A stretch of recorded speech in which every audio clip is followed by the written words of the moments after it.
네, 미국에서 학교 거리 두기의 기준을 1.8m에서 1m 이내로 줄여야 한다는 주장이 나오고 있습니다. 1.8m 기준의 과학적인 근거가 부족한 데다 간격을 줄여서 더 많은 학생들이 대면 수업을 하는 게 낫다는 얘긴데요. 미국 질병통제예방센터는 이 같은 지침 개정을 검토하고 있습니다. 자세한 내용을 금창우 기자와 알아보겠습니다. 자, 미국은 지금 대부분의 장소에서 1.8m의 사회적 거리두기 기준을 이제 하고 있잖아요. 유독 학교에서 이런 주장이 나오는 이유가 있을까요? 네, 먼저 이 보도는 뉴욕타임스의 보도인데요. 말씀하신 것처럼 미국은 학교뿐만이 아니라 식당, 헬스장 등에서 6피트, 그러니까 미터법으로 환산하면 1.8m의 거리두기를 적용하고 있습니다. 네. 그런데 학교 거리두기 기준을 1m 이내로 완화해야 한다는 주장은 아무래도 이 등교 수업 때문입니다. 이 교실 공간이 한정적이다 보니 더 많은 학생과 대면 수업을 하려면 학생 사이 간격을 줄일 수밖에 없는 겁니다. 이 감염병 전문가들은 바이러스를 완벽하게 차단할 수 있는 물리적 거리는 없다면서 6피트를 유지하든 아니면 이 거리를 더 띄우든 감염 위험은 항상 존재한다고 지적합니다. 또 과거에는 코로나19 바이러스가 물방울 형태인 줄 알고 이 거리두기 기준을 잡았는데요. 이 물방울은 상대적으로 무거워서 3에서 6피트까지밖에 퍼지지 않는다는 연구 자료가 있었기 때문입니다. 네. 그런데 최근 이 바이러스가 공기방울 형태로 퍼진다는 게 알려지면서 이 전문가들은 6피트 거리두기의 의미가 많이 좀 약화됐다 이렇게 보고 있습니다. 일단 그 기준에 의구심을 제기하는 건 알겠는데 이를 뒷받침할 만한 이제 과학적인 근거도 있을까요? 네, 그렇습니다. 먼저 임상 감염병 저널에 실린 연구를 보시면 알 수 있는데요. 이 최근 모스턴 의과대학 엘리사 퍼킨스 박사가 매사추세츠주를 대상으로 연구를 진행했습니다. 이 3피트 거리두기를 한 학군과 6피트 거리두기를 한 학군의 학교 코로나 전파 정도를 비교한 겁니다. 이 퍼킨스 박사는 거리두기를 어떻게 하든 코로나19 감염률에 유의미한 영향을 미치진 않았다고 설명했습니다.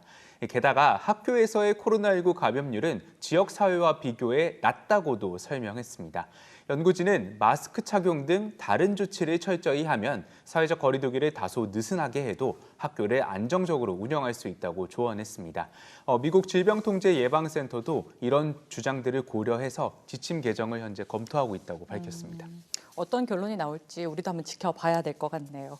자, 다음 소식 한번 살펴보겠습니다. 요즘 미국의 여러 대학생들이 콜랩하우스라는 곳에서 이제 공부를 하고 있다고 하는데 콜랩하우스 처음 들어보는 단어인 것 같아요. 네, 많이 생소하신 단어일 것 같은데요. 예. 이번에는 고등교육 전문지 타임스 하이어 에듀케이션의 보도입니다.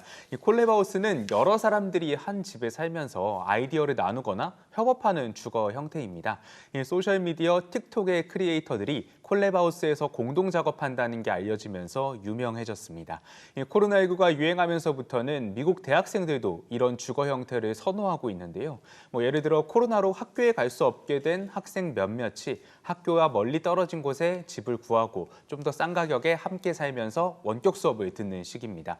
일각에선 이러한 주거 형태가 대학 교육의 미래를 바꿀 수도 있다는 전망이 나오고 있습니다. 네, 주거 형태에 따른 교육 효과가 달라진다.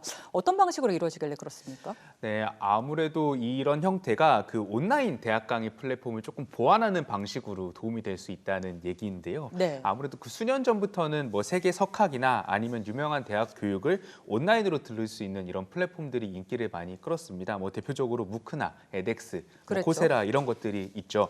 네, 근데 처음 나올 때만 해도 이런 교육 방식이 대학 교육을 대체할 거란 예상이 많았는데 지금도 보시면 아시겠지만 완전히 그렇게 되지는 않았습니다. 이런 이유에 대해 전문가들은 원격 수업 플랫폼에선 상호 교류하며 배우는 사회적 학습이 부족하기 때문이라고 분석했습니다. 그런데 콜랩하우스를 활용하면 이 부분을 채울 수 있다는 얘기입니다.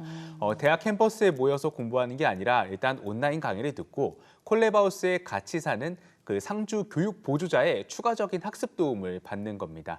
이런 교육 형태를 주장하는 사람들은 아이비리그 교육 수준의 90%를 해당 학교 등록금의 10%도 되지 않는 가격에 제공하는 걸 목표로 하고 있다고 설명했습니다. 아직 본격적인 모델이 나오진 않아서 성공 여부는 조금 더 두고 봐야 할 것 같습니다. 네, 잘만 하면 비대면 수업의 아쉬운 점에 대한 보완책이 될 수도 있겠네요.